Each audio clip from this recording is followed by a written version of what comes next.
Chapter 1. The Role of a Lifetime. Emily Caldwell stood before the floor-to-ceiling windows of her penthouse apartment, gazing out over Los Angeles as dusk settled over the city. The skyline, a glittering sea of lights, stretched out before her like an endless promise, one she'd spent years chasing and, in many ways, caught. She had it all. The awards, the acclaim, the magazine covers. She was the name on every casting director's lips, the face that launched 1,000 streaming marathons. Yet beneath the surface of her success, there was a quiet, insistent discontent. Emily had always been known for her dedication to her craft. She didn't simply play roles, she became them. Whether it was losing 30 pounds for a role as a frail war victim or shaving her head to portray a cancer survivor, she threw herself into each character with a fervor that bordered on obsession. And Hollywood had rewarded her for it. But now, at the age of 35, something was missing. The roles she had once found challenging now felt routine. She wanted something more, something that would push her further than she'd ever gone before, something that would force her to redefine the very boundaries of what acting could be. She sipped her wine, feeling the familiar tug of restlessness that had plagued her for months. That's when her phone buzzed. The name on the screen made her heart skip a beat. Marcus Devereaux. Marcus was a director who had become something of a legend, known for pushing the limits of cinematic art. He didn't just make films, he created experiences. His last project, Through the Eyes of a Child, had been a critical masterpiece that told the story of war entirely from the perspective of a 6-year-old boy. It had won every major award and cemented Marcus as one of the most daring filmmakers of his generation. And now, he was calling her. She answered, trying to keep her voice steady. Marcus? Marcus? It's been a while. Emily. His voice was smooth, charismatic, with a hint of excitement she hadn't heard in years. I've got a project. Something different. Something that I think only you can pull off. Her curiosity piqued immediately. I'm listening. Not over the phone, Marcus said, his tone laced with mystery. This is the kind of conversation that needs to happen in person. Tomorrow. My office. Noon. Before she could respond, the line went dead. Emily stared at her phone, her pulse quickening. Marcus Devereaux was not a man who wasted time on pleasantries or trivialities. If he said it was something only she could pull off, it had to be big. The next day, Emily found herself in Marcus's minimalist, high-rise office. The room was bathed in natural light, with walls adorned by abstract art and floor-to-ceiling windows, offering a panoramic view of the city. Marcus sat behind a sleek, black desk, his dark eyes gleaming with the kind of intensity that always made him seem as though he was already 3 steps ahead of everyone else in the room. Emily, he said, standing to greet her. His handshake was firm, his smile genuine but restrained. Thanks for coming. You've got me curious, she replied, taking a seat across from him. Marcus leaned back in his chair, his eyes studying her as though he were still deciding how much to reveal. You've done a lot of transformative roles in your career, he began. You've pushed yourself physically and mentally in ways most actors wouldn't dare. But I think I've got something that will push you even further. Emily raised an eyebrow. Go on, go on.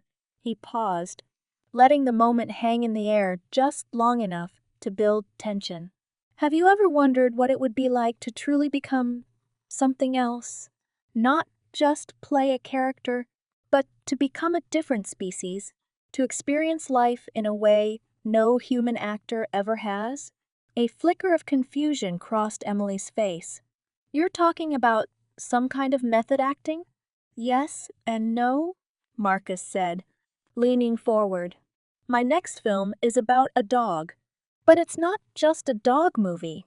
It's an exploration of life from the perspective of a dog, how they see the world, how they experience emotions, instincts, connections.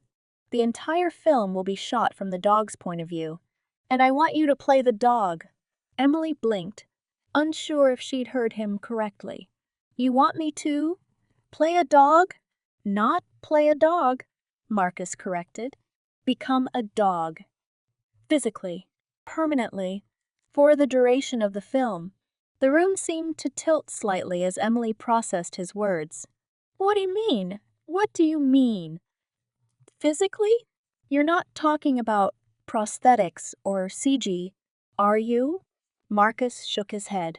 No. No. I'm talking about a full physical transformation. Advanced surgery, genetic modification, bone replacement. You won't be wearing a suit. Emily, you'll be the dog. Every part of you. Emily felt her stomach drop, her mind racing to catch up with what he was saying. That's impossible, she said, though her voice wavered with uncertainty.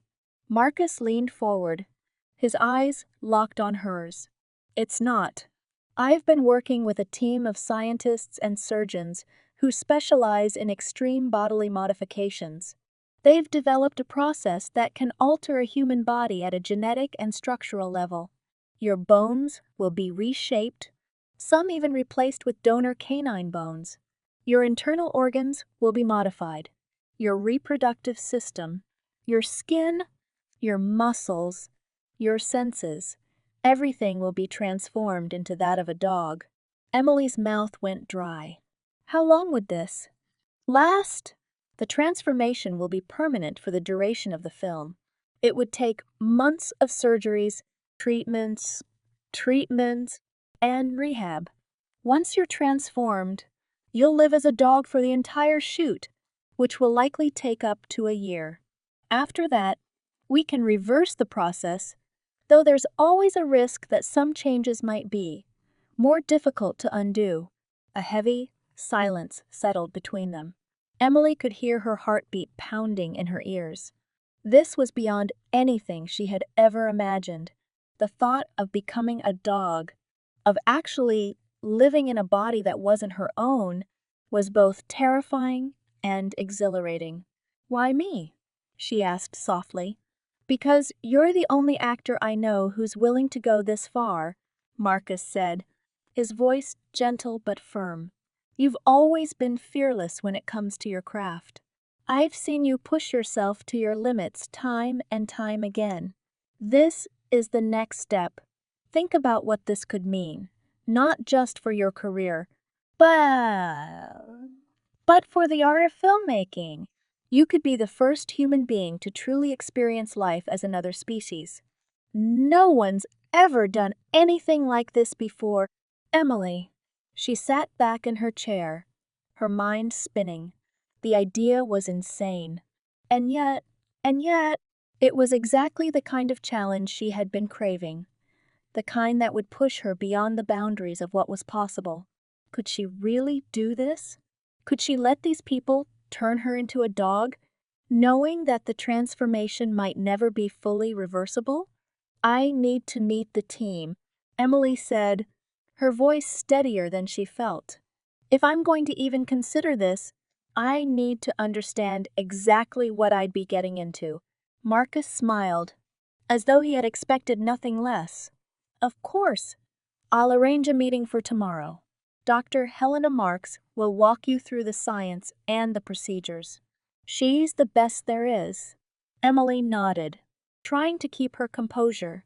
Her mind was already racing with questions, with doubts, with possibilities. But there was one thing she knew for sure. If she agreed to this, it would be the most daring, the most dangerous, and the most transformative role of her life. The following day, Emily stood in front of a sleek, state-of-the-art research facility on the outskirts of the city. The building was all glass and steel, its modern design gleaming in the midday sun. She took a deep breath and stepped inside, her heart pounding with anticipation.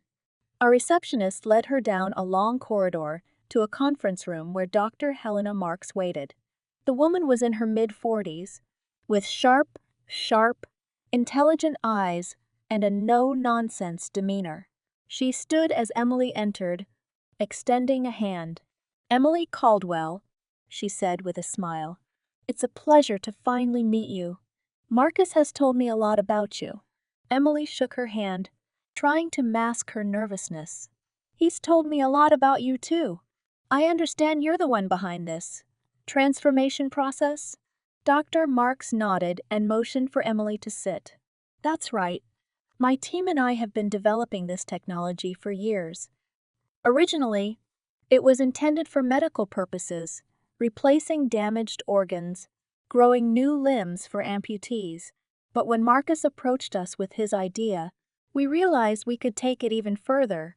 With the right genetic modifications and surgical techniques, we can essentially turn a human into a different species." Emily swallowed hard. "And you've done this before?" "Not on a full human," Dr. Marks admitted. "We've tested the process on animals with great success, and we've performed partial transformations on volunteers, modifying certain parts of their bodies to resemble those of other species. But a full transformation? You'd be the first." The weight of what she was considering settled heavily on Emily's shoulders. "What exactly would happen to me?" Dr. Marks leaned forward, her expression serious. "The process would be done in stages. First, we would begin by altering your skeletal structure. Some of your bones, like your hips and legs, would be reshaped through a combination of surgery and bone grafting. Other bones, like those in your arms and shoulders, are too large to be reshaped, so we would replace them with donor canine bones. These bones would be carefully selected to match your new form and integrated into your body using advanced surgical techniques." Emily's stomach churned at the thought of her bones being removed and replaced. "What about the rest of me? Your internal organs would undergo genetic modification to function like those of a dog?" Dr. Marks continued. "We would replace your reproductive system entirely, preserving your human organs in cryogenic storage while implanting a fully functional canine set. Your senses, sight, smell, hearing, would be enhanced to match a dog's capabilities, and your skin would be treated with a series of genetic therapies to stimulate fur growth." Emily's mind reeled. This wasn't just a transformation. It was a complete overhaul of her body, down to the smallest detail. "And you can reverse all of this?" Dr. Marks hesitated. "Most of it, yes.